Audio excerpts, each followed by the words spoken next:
topics and opinions expressed in the following show are solely those of the host and their guests and not those of W4CY Radio, its employees, or affiliates. We make no recommendations or endorsements for radio show programs, services, or products mentioned on air or on our web. No liability, explicit or implied, shall be extended to W4CY Radio or its employees or affiliates.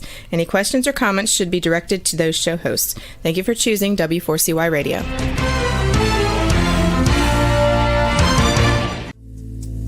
Welcome to Powerful Business Strategies, where you will find out that everything you have ever learned about growing your business is wrong. Finally, a show where you'll learn the right way to grow your business by learning business and financial strategies that your competition isn't doing.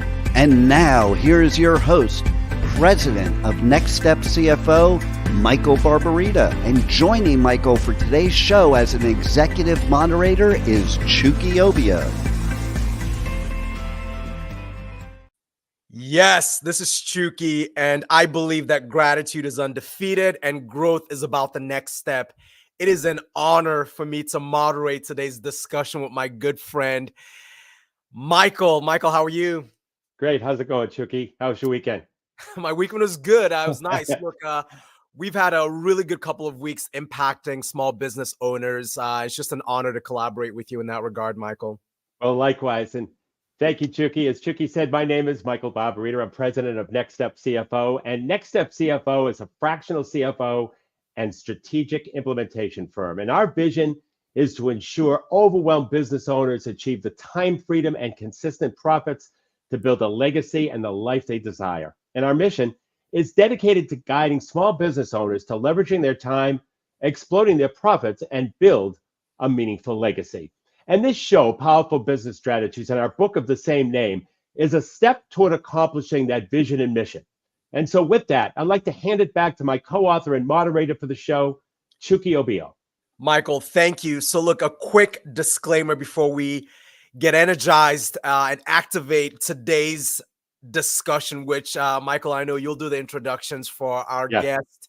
Very, very energized about our discussion today. So quick disclaimer, look, Michael and I are both affiliated with a number of different organizations, and I currently serve as the managing director of business development for Vedder Price, which is a global business-focused law firm. In addition to that, as I noted earlier, it's truly an honor to collaborate with Michael to moderate business roundtables, really coast to coast with small to medium-sized business owners, and then document the insights that we gather from these roundtables. We've even documented a number of these very powerful insights as part of our book, Powerful Business Strategies. But look, please note that the views expressed on this show are our personal views based on successful experiences. And my mission as a fearless moderator is to ask the right questions to help you, the listener, learn the best business strategies that the competition is not doing. Michael, how energized are you about today's episode? Oh, God, am I excited. You know, today, excited to have Josh Thomas, who is the co-founder of Anabots AI, which is a practical AI for non-techie entrepreneurs. Yes. And Josh is also the podcast host for the Do Zone, as well as the podcast host for the Basic Business AI podcast. And so we'd love to welcome Josh to the show. Josh, are you there? Hey, guys. Good to see you. How you doing, Josh? Excellent. Great to have. You guys came on camera, and I realized I was completely underdressed for this. So that's all right. Hey, you can't mind me. I'm the most uncomfortable person in the world. You know, just think of it that way. Good to know. Awesome. Well, Josh, you know, something I don't think we business owners can run from these days, and that is AI. And that's why I'm so excited to have you on the show today to give us some insights and some points of view. And let me start by asking you, should you use AI for business? And if so, in what way? Yeah, it's a great question. So here's the thing that most people are really trying to grasp is, well, what's the point? What is it all for? And a lot of us, just recently, over the last several years, we've gone through these cycles of somebody saying, oh, this new technology, it's going to change everything. Remember Bitcoin became Oh, yeah. a thing. And then after Bitcoin was a thing and then it crashed, then it was like NFTs. And I still don't know what those are. And I think I even bought some, but I don't know what they are. And so we've gone through these cycles of like somebody gets this new tech craze and then it dies and it goes away. And then we all feel dumb. And so now AI is here. And it's like, well, I've seen this before. And so as an entrepreneur, what we have to ask ourselves is, well, should we even be messing with this? If I was going to use AI in my business specifically, what purpose would it serve me? And so that's where, with me, I ask myself that question. If I'm going to use AI, why would I use it? And the best way that I can think to use AI as an entrepreneur is, well, how's it going to increase my bottom line? How's it going to bring more sales in the door? How's it going to make making money easier for me? And so should you use it? If you can find a way to use AI to increase your sales and reduce your effort in making those sales, then it makes a lot of sense. If you can't do that, then probably don't use AI. And fortunately, there are lots of ways that you can use AI to make more money and reduce your effort. Really remarkable, Josh. And I want to pick up on that, right? So we have a number of small business owners coast to coast that tune into the show. And a lot of these business owners, Josh, are from the school of hard knocks, right? These are small family-owned businesses. A number of these business owners have, let's just call it, constructive skepticism when it comes to, like you talk about, with technology and the tech craze. Now, they'll say things like, look, my customers want to talk to human beings, right? How do you respond to that? So I've actually heard that many, many times. My people want to talk to humans. Yep. Well, my people are different. Oh, that doesn't work because this is a more sophisticated market. Yeah. And that's a sentiment that you believe, but sometimes I've been studying marketing and sales for a long time. And one of the hardest things for me to do as a copywriter is to write from the perspective of my client, my prospect, who is thinking about whatever problem they have from their point of view. They're so selfish, they're thinking about themselves. And so we're thinking about, well, the reason that you're not getting results is you're not working hard enough, or you're not doing the right things, and you're not consistent.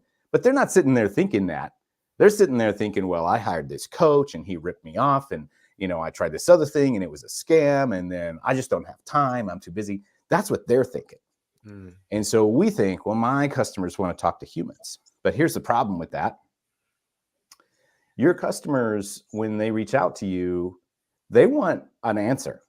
And their expectation, according to science, is they expect you to answer within 5 minutes.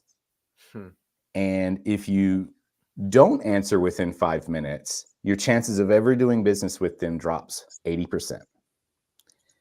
And the average time, Chucky, do you know what the average time frame is to get back to an online inquiry, like for any business across the board? You know what it is? Nah, please tell.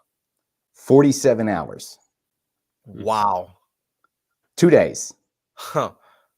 Now, Chucky, do you remember a website you were sitting on 2 days ago? I do not. Now, my memory's not that good. Michael may actually have a better memory than me. My memory's not that good. No. Michael, do you remember a website you were on 2 hours ago? No, that's the problem. When you're 67 years old, that's where the problems start. Your memory goes first. Yeah, here's the thing. If you're listening right now, just think, if you're listening to this show, I want you to just go back 20 minutes. Do you remember a website you were on 20 minutes ago? I don't know. Probably not, unless it was Facebook or something or whatever. But that's the thing is your customer is expecting you to get back to them within 5 minutes. And if you don't, they're going to move on. 10 minutes after they reach out to you, they're already talking to your competitor. And so according to the surveys that have been done, 80% of your customers would prefer an automated means of communicating with your business if it meant they could get a quick answer to their question. 4 out of 5 of your customers would rather not talk to you, not because they don't like you, but probably because they don't want to bother you with their silly little question. I don't want to waste his time. It's just a dumb question. Or they think, oh man, he's just going to try to sell me something. And I just don't want to get in there. I don't want to feel uncomfortable. Or the more likely version is they know you're not going to get back to them for 2 days. So if I could just get the answer now, I'll take the answer now. And so my customers want to talk to humans it's kind of true, we're not making that up, but in reality, practically speaking, they just want the answer. They don't care if they're talking to you or a chat bot or, the dog or, anything like divine intervention. It doesn't matter as long as they get the answer. Let me ask you something, Josh. Do you recommend that they have a human backup, or is that for most small businesses, that's just not practical? So every idea and opinion is based on some level of truth. My people want to talk to humans. You're kind of right. Like technically speaking, you're right, but in practicality doesn't work that way. What we want to do, back to the first question, should we use AI? If AI can reduce your effort and increase your results, then yes. AI is just there to preserve that speed to lead response, because there's one more stat that I can share with you. If you can respond to your online inquiries within 1 minute, which is very difficult to do as a human being, but if you can respond within 1 minute, your chances of closing that business goes up by 391%. Oh, wow. And you're thinking like, well, great, but I can't hover around the phone all the time. I can't just be waiting for emails to come in and fire back. I'm only human. You're right. You're only human. So that's where AI can come in and preserve that opportunity, because people tend to 74%, and I'm not making these statistics up, by the way, 95% of all statistics are made up, but these are not. So 74% of online consumers, at least, are going to go with the company that responds to them first, period. And so if you can respond first, your chances of doing business with them is extremely high. AI can respond within 5 seconds. Interesting. And we certainly have a number of other questions. And Michael, I'm going to just interject here with a quick question for Josh. So there are a couple of phrases, Josh, that you've used. This idea of an answer or a quick response.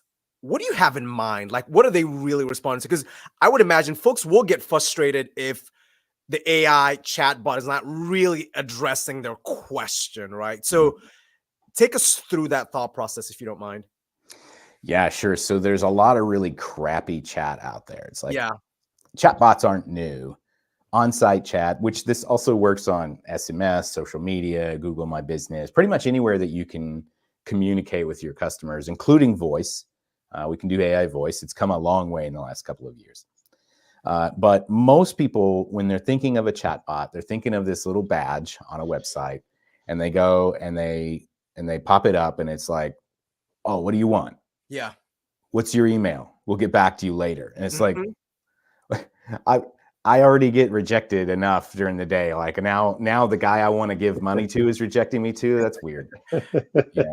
And so, all right. So the first thing that we need to change is that perception. The other thing that happens is we think any kind of automated thing, when we think of an automated conversation, a lot of us, we're thinking about when we have to call our bank or we have to call our insurance company or something. And it's like, press 1 to be connected to accounts receivable. And you're like, oh, and it's just the worst experience ever. Agent 0000. We're trying to get through. I just want to talk to a human.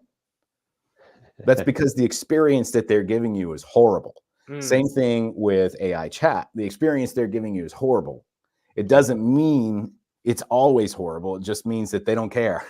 They don't care enough to make it good. And so if you care enough to make it good, or you hire somebody that does care enough to make it good, then that experience is pretty much seamless. The experience that we build with AI chat is the one that we would want. I've been in sales for 2 decades, not nearly as long as Michael, but Michael was selling like 40,000 units of his of his food, his cookie dough or something, when Right, I was right. playing, an awkward high school kid. But but the thing is, this is people want to be treated with respect. They want to be acknowledged. Like, oh, you have this question. That's a great question. Yeah. And then we train it to say, here's the practical answer to that question. And then we also train it to say, by the way, I have a few more insights for you. Would you like to book a call and we can talk about that with a human? And that's the goal. Ultimately, back to your other question, Michael, is we want to get them on with a human. We just want the AI to help it along and get more people to show up to that call. Yeah. So it's the quality of the training that's critical to the value of the robot. Is that a fair assessment? Yeah, definitely. But the idea is you can certainly build a crappy bot and make your experience much more difficult. But the quality of the training and the presence and ability to capture that lead right there when they're hot. Because a lot of times what happens is somebody shows up to your website or your funnel, or it doesn't have to be a website. It can be anywhere, but it's just everybody can visualize going to a website and clicking on a button.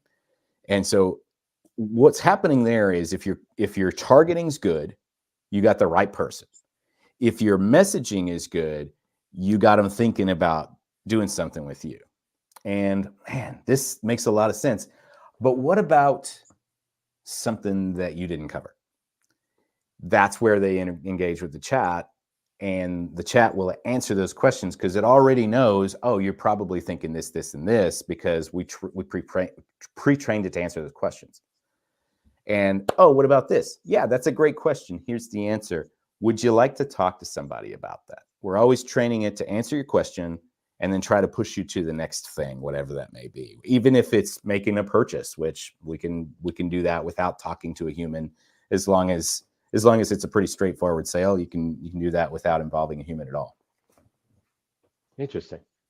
And let me ask you this, Josh. You talk about in your tagline, practical AI for non-techie entrepreneurs. What if a business owner does not have technical skills? Are they still able to utilize it, or how would they go about utilizing it? So the best way that I can describe this is AI is a tool. If you can swing a hammer, if you can learn to swing a hammer, you can learn to use AI. Now, you might think, well, I don't want to swing a hammer. That sounds like a lot of work, or it's too heavy for me, or, my skills are better used elsewhere. And that's all fine. It's all true. You don't ever have to pick up a hammer to know what a hammer is and how it works. You also don't have to pick up a hammer to get something hammered. You can just get somebody else to do it. And so, hey, I'm not super techie. I don't know how all this stuff works. Great. You don't really have to know how it works. The only thing that you really have to know is that AI is a tool that can increase your sales and reduce your effort. And as long as you know that and you find value in that, then you can always get somebody else to use the tool for you or set it up for you, and you literally never have to touch it. I am I'm the best example. I am not actually like a super tech genius. I'm just a guy that understands this is the future. And so I surround myself with the smartest possible people to take how I would handle a sales conversation or a sales situation and translate that into the tool of AI so that the AI can do it for me. And really, if you're an entrepreneur and you're not super techie, that's really the best way to look at AI. I can download my brain and my processes into a machine that can operate 10 times faster than me, 24/7, and it rarely ever makes a mistake. It makes some hilarious mistakes, don't get me wrong, but it rarely ever makes a critical mistake that's going to cost you a sale, whereas humans are prone to error. They have fights with their boyfriends, they have sick days, they have all kinds of things that are wrong, but the machine is always going to show up and just follow your instructions. Fascinating. Absolutely fascinating. And I want to pick up on something you said, Josh, just this idea, you've referenced it a few times now, the conversation, the sales conversation, and the ability for this AI resource to translate that. Can you talk to us about the concept of a conversational funnel? Sure. So it's this big, broad term Yeah. of a sales funnel is basically designed to dump a bunch of people in the top, and then we squeeze them down, and eventually a couple of people come out the bottom and they pay you. Yeah. And it sounds kind of painful when you really describe it. It's like going into this medieval torture device, and where they're just like, "Give me your credit card." Like making sausage, right? Right.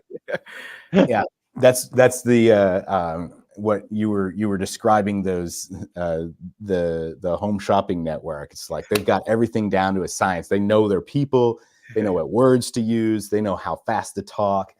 Like, that's the machine, and it's very effective. But the way that people buy has shifted over the years, and where we're at right now is people aren't looking for the super hypey, like, make $1 million with no effort. They're not looking for that anymore. They don't believe it. They already saw that episode, and they realized that it was completely staged. They already bought that product and they got burned. And so now what people are looking for is, they're not looking for these big, bold claims, but they're looking for authentic connections. Would you rather be squeezed through a vice, or would you rather have a conversation with a trusted friend? Most people are leaning that direction, especially Gen Z. And, and we may think, if there's, some guys with grayish hair or less hair on this call, or maybe listening in, we're like, those guys, they're ruining everything. But here's the thing: Gen Z, as of right now, is 60% of the market that is making decisions on technology and business systems and those sorts of things. Gen Z is now the majority. And Gen Z doesn't believe in your hype. Gen Z doesn't want to hear your bold claims. They want to build an authentic connection and do business with people that they feel right about. And the best way to do that is to sit down face to face. But that's not very practical. So we have technology to help us.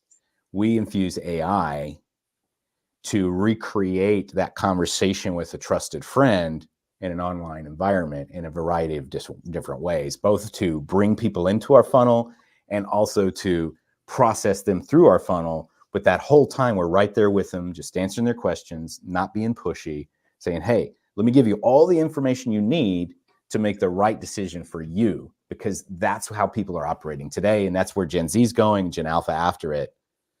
These guys just want the information to make the decision. And that's what we need to focus on.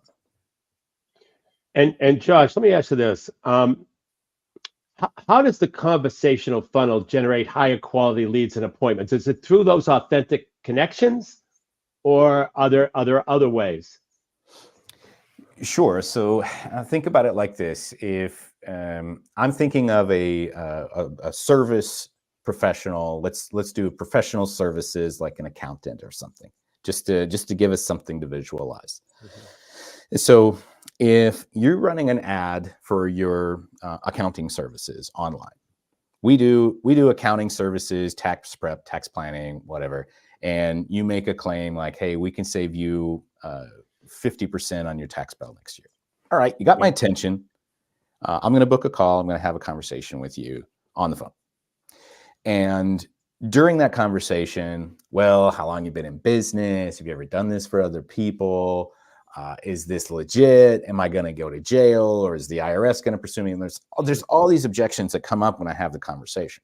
Sure. And you, as a salesperson, you got to overcome those, or there's no sale. Now, they have all those questions in your funnel, but they don't have an opportunity to ask those questions. That's where we can start peppering in some AI, both on the front end instantly, to where it's like, right here on your website, I'm engaging with them with AI. Oh, have you guys done this before? Is this legal? Do you guys have license? How long have you been in business? AI can answer all of those questions. And then there's some follow-up questions. It's like, well, that's great, but I don't know if I trust you yet. That's going to happen whether if they get on your sales call. They got to go through that process anyway. And so what we do is we nurture them on the back end with automation and AI, and we send them emails and messages and videos that say, hey, I know you probably have some questions about who I am and how this process works. Let me show you the step-by-step. And then we overcome those objections over time, and we keep inviting them back into the conversation whenever they're ready. So they're going to show up on your sales call now more informed, more motivated, and they have all the information that they need. They just need that little human touch or reassurance that they're in the right place and that this is the right guy for them. That's where AI can help you give a much more qualified person. By the time they end up on that call, all their questions are answered. They already know, like, and trust you. And it's just a matter of, is this a right fit for me or not? And you as a vendor really should be focusing on that more than selling somebody. Make sure you got the right person, because we've all had the wrong fit, and that's no fun. So part of the training process then of the robot, of the chatbot, if you will, is the handling of objections. Is that fair? Yep. So you can train the robot to handle the common objections, and then it'll do that work for you. Really amazing. Really amazing. Josh, let me ask you this. Do you have any thoughts or comments on how AI will impact search engine optimization? Yeah, well, that's a big right turn there, but we can definitely go down that road. Yeah. I just want to know if you had any thoughts or comments about that. No, definitely. But I want to put one punctuation mark on the last thing you said about objections. Oh, okay. It ultimately, and this was, I can't take credit for this, but when I learned this about objections, it changed everything for me. Okay. There's two questions that any prospect has whenever they're considering your product. And there's a bunch of them, but there's two main questions.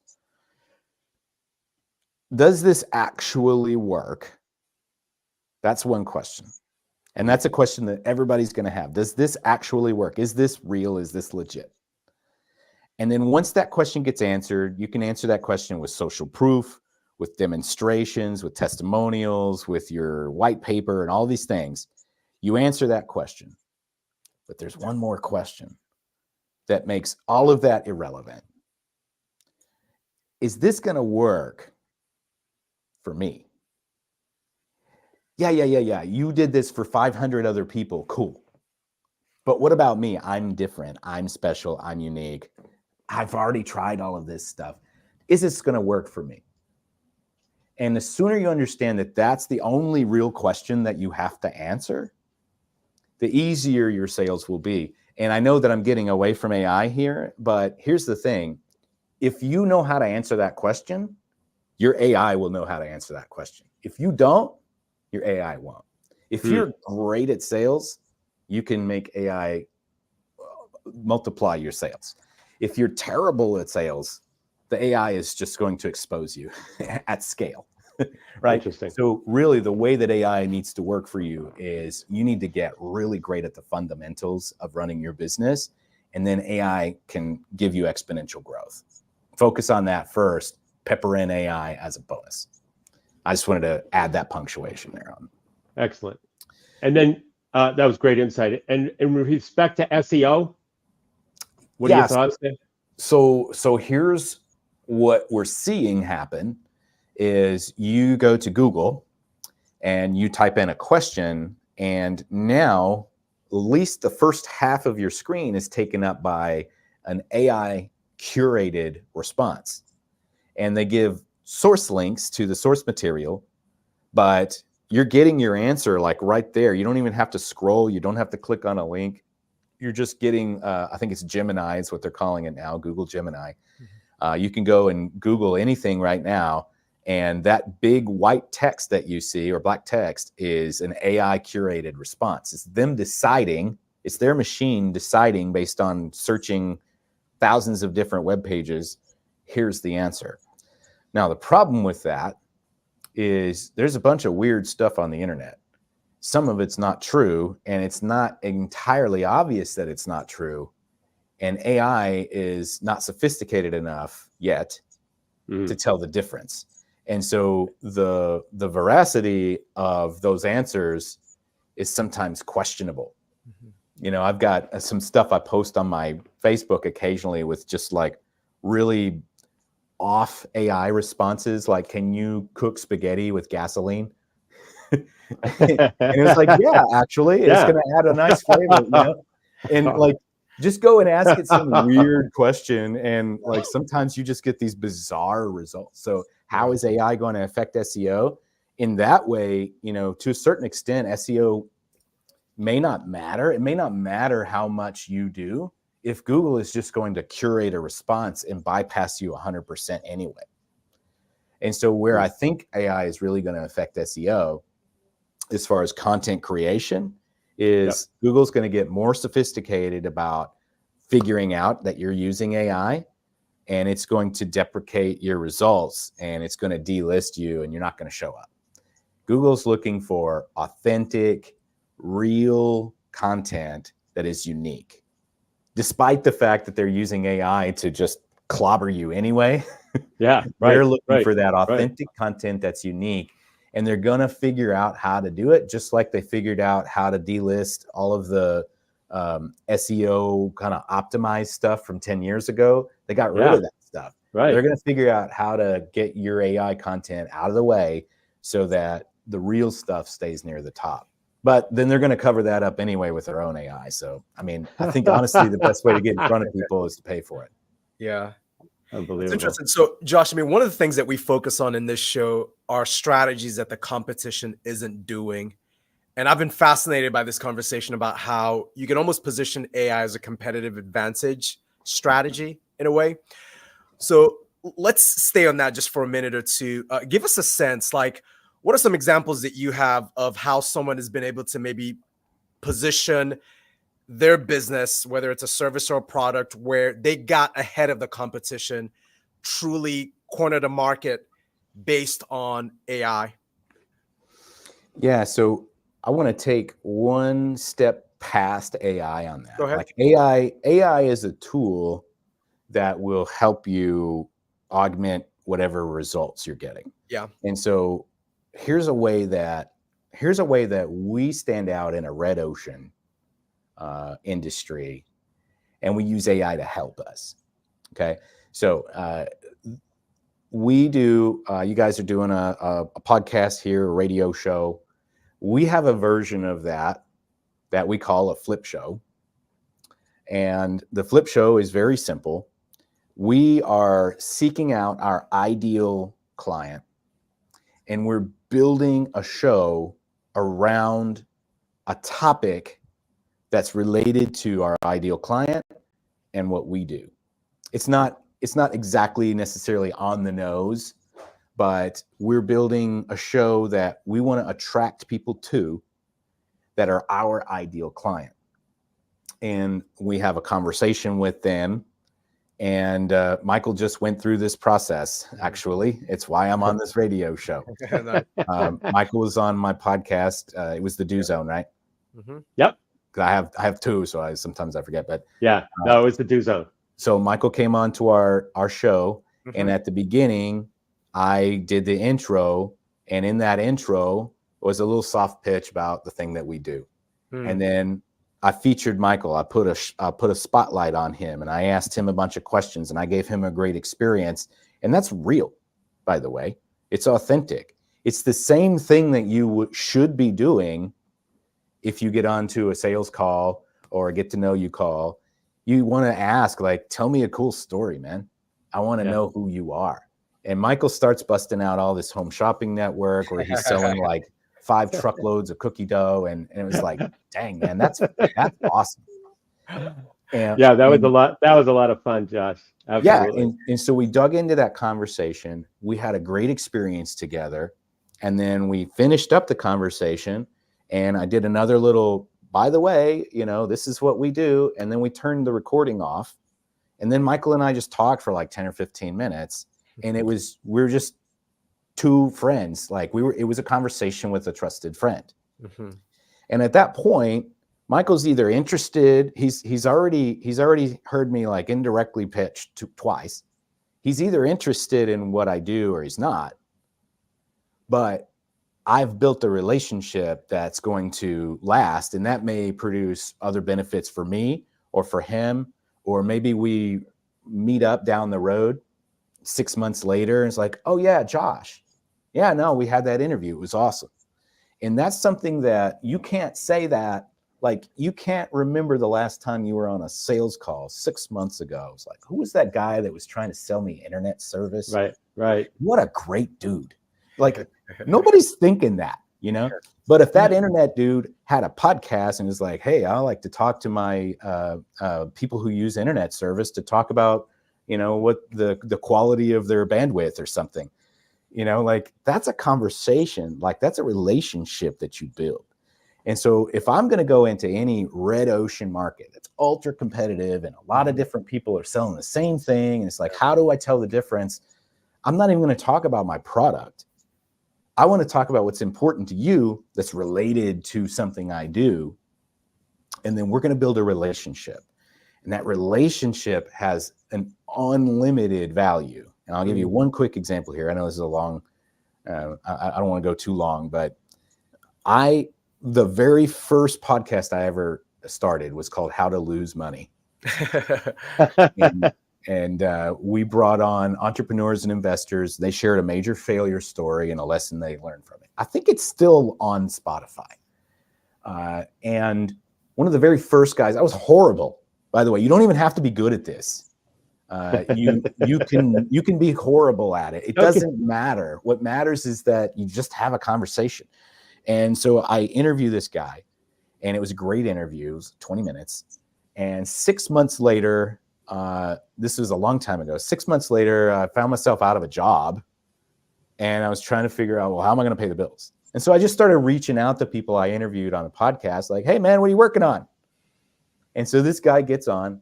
He has a problem I can solve. And I said, well, I can solve that problem for this many dollars. And he says, yes. And that turned into a 5-year relationship that was worth over $1 million in income for me. Awesome. Wow. And the only reason that was possible was because we sat down and we had a conversation and got to know each other. Yeah. So if you want to stand out, the flip show is the way to do it. And I call it a flip show and not a podcast. It is a podcast, but I call it a flip show because the idea is I'm flipping the whole concept of a podcast on its head.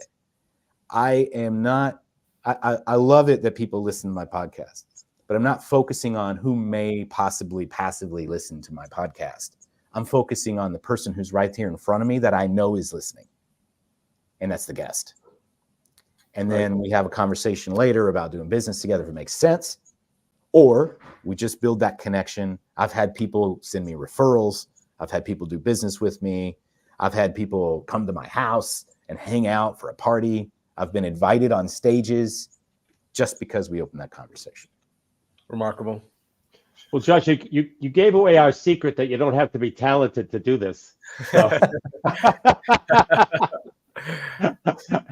You just gotta dress up, man. Like they'll give you a lot of slack if you wear a nice tie. That's right. It's as simple as that. Well, if our audience wants to reach out and find out more about what you do, how would they do that? Yeah, sure thing. So if you are a social media person, you can find me on Facebook. That's the best place because I'm kind of older. You can find me on Facebook at JT Literally. And if you want the entire Conversational Funnels blueprint, I give that away for free. You can go to conversationalfunnels.com and you can download that for free. And you can use that to, if you want to talk about starting your own flip show, it's actually very straightforward. We have a team that builds everything out for you. Literally all you have to do is show up, push a button, have a great conversation, and close some deals. That's all you have to do. We do literally everything else. You don't have to be creative. You don't have to figure out what to say. We'll tell you exactly what to say. We'll coach you up, make sure that you're good at it, and we'll fill your pipeline full of people that are highly qualified and very interested in talking to you about whatever it is that you do. But you can go to conversationalfunnels.com. You can download the whole blueprint and read that, book a call if you'd like, and we can have a conversation, see if it makes sense to do business together.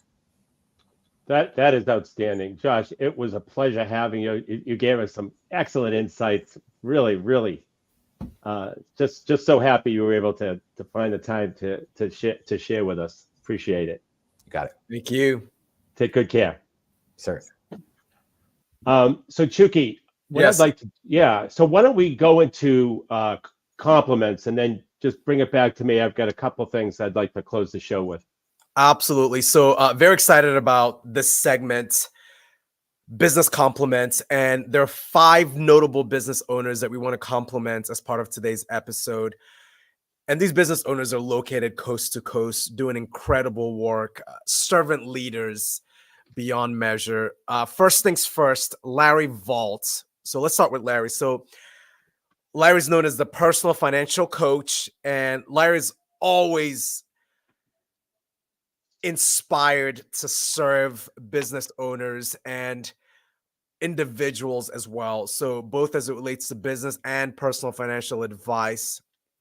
It's interesting a bit about Larry. I mean, he had always wanted to work with business owners focused on helping people save money, create budgets, build their business dreams, and just achieve really their life potential. So great stuff with Larry. And you can find out more about Larry on alignable.com. And you can visit alignable.com, do the search for Larry, the personal financial coach, and get those insights. The next business owner that we want to highlight and really spotlight is Lisa Kagi with EvRecruit. Great business name, by the way. It's sort of like the word ever and recruit combined, EvRecruit. And they are an employee recruitment company. They've created a whole company recruiting studio that empowers both the company and the candidate, right? So it's just a really authentic and enriched experience as part of the recruitment process. You can check out Lisa and team at evrecruit.io. The next business owners that we want to highlight are with Briar Design, Ann Mueller and Jessica Tolman. Their website is briar-design.com. So briar-design.com. They are interior designers who pride themselves, Michael, on their ability to work across a range of aesthetics. As you know, I mean, people have very strong views about how they would like their interior spaces designed and decorated. And I love what Anna and Jessica say. They say they really believe that good design happens when good collaboration happens. Isn't that incredible? That's awesome. Yeah. It's just so well put. It really is. The next business owner is Asher Nichols. And Asher's with Asher Nichols and Craftsman. They are, and Michael, we have a lot of regard and a lot of regard and admiration for Asher and his team there. They do residential construction.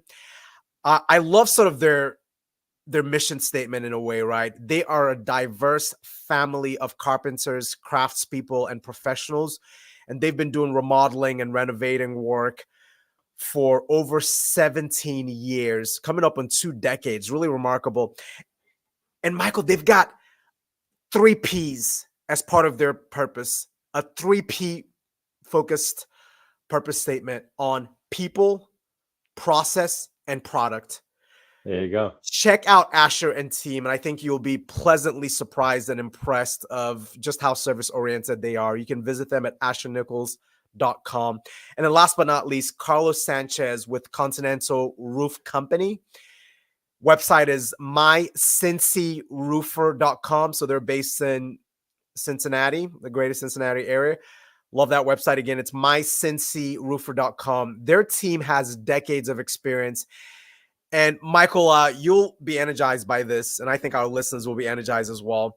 They can have a roof as good as new in as little as 24 hours. Yeah, that's amazing. It's absolutely amazing. So, Michael, those are the business owners that we wanted to spotlight as part of our business compliments. I want to toss it back over to you. Thank you, Chucky. So, one of the points that Josh made is if you understand the fundamentals of business, you're going to be able to train AI the right way and successfully. Versus if you don't understand the fundamentals, it's going to be harder to train AI to do the right thing. Yeah. And that's what we work on to bring to you. We bring to you the blocking and tackling of business, the fundamentals, and these fundamentals are strategies that your competition isn't doing because they've never learned how to do business and implement strategies the right way. But the other thing I wanted to talk about in closing, Chucky, is in our lives as business owners, we have saboteurs or organizational terrorists, for lack of a better word. Wow, that's a great phrase. Yeah, whatever you want to call it. And it's normally family and friends, by the way, who are the ones who are going to tell you that you can't do this, that you're going to fail, to go get a real job.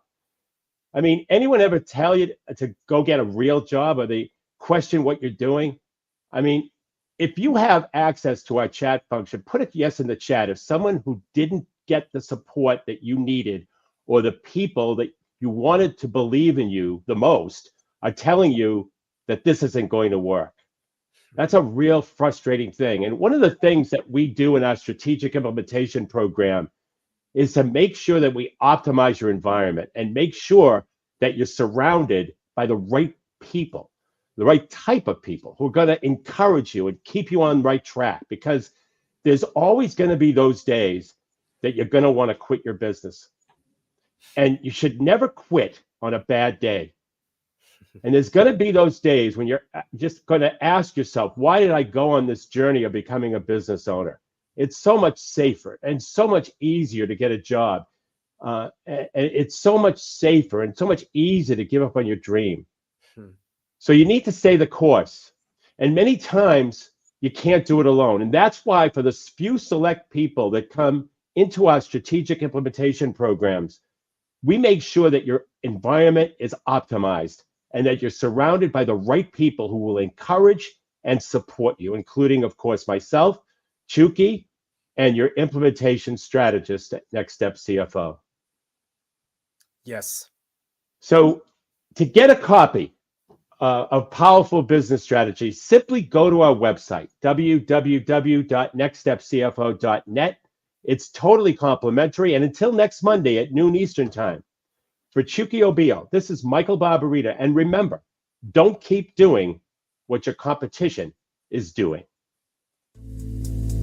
You have been listening to Powerful Business Strategies, finding out that everything you ever learned about growing your business is wrong. Tune in next week and every week at noon Eastern Time on W4CY Radio with your host, Michael Barbarita of Next Step CFO, and moderator Chucky Obio.